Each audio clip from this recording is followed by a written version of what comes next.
Beach with Hunter bringing us home. All you slick. Okay, so guys, you know like hunting stories where people tell a lot of fibs with their hunting story, like, oh yeah, I could have shot probably a 15 pointer, but I just couldn't get a good line on it or whatever, and walked up in the woods. Well, I have a hunting story that's actually pretty true. So me and my dad and I were out in the field hunting geese, and we had a group of 20 come in or so, and we shot at them.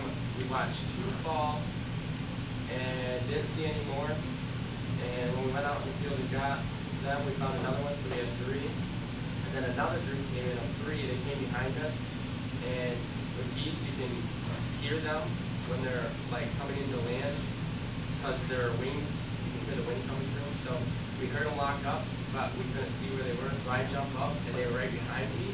So I had to turn around, empty my gun, and like the goose kind of just didn't fly away. It just coasted in and like landed in a cornfield that was still up. So I had to run 150 yards across the field into the cornfield, and I spent there. I was there for like 15 minutes trying to find it because I couldn't find it. Finally found it, and it started running down the cornfield. So I just kicked it to stop it running, grabbed the bird, and then I had to like bring its neck so it died. I thought I killed it. Brought it back, set it down in the field, and then like a half hour went by, got up to go check on the bird. The bird got up and flew away.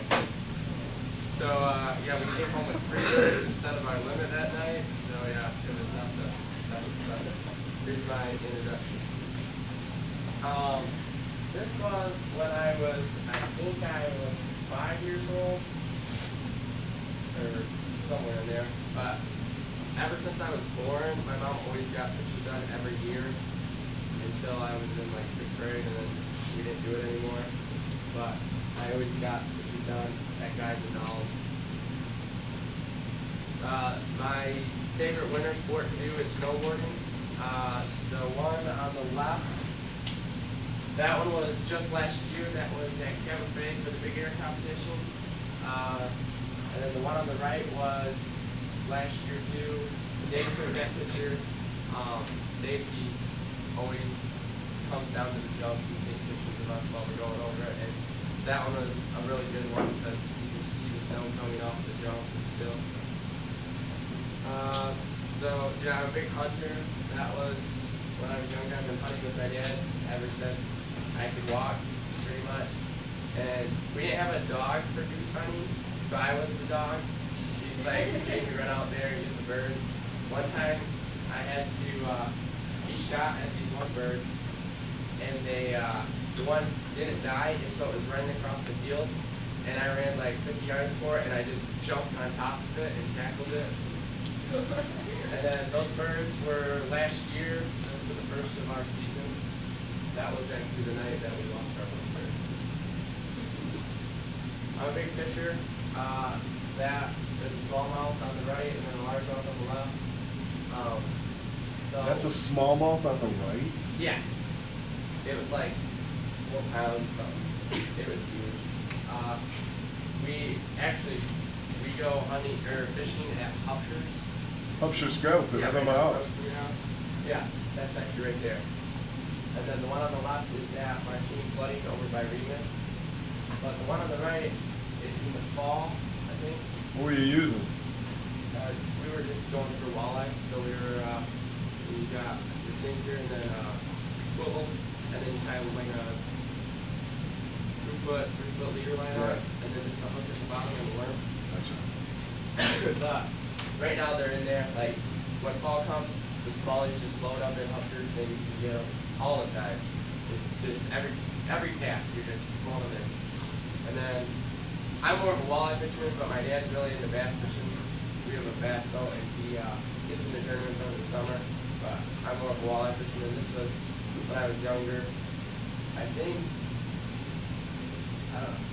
think this was the day we caught our biggest walleye that we caught out of Hupsher's. I think we mounted those 2. The one we have 2 on the wall that are mounted together because we caught them the same day. The one's 29 The other one's 28.5 inches, and they were both out of Upshurst. And we caught like 7 that day. And then these are my dogs. Harley is the yellow lab, and then Maggie's the black lab. So Maggie, I actually bought her for $350. Her mother and father were both state nationally ranked field dogs, you know, for hunting. And then, yeah, Carly's a funny story. So my dad came home one night with his work jacket wrapped up, and my mom's like, "You better not have what I think you have in there."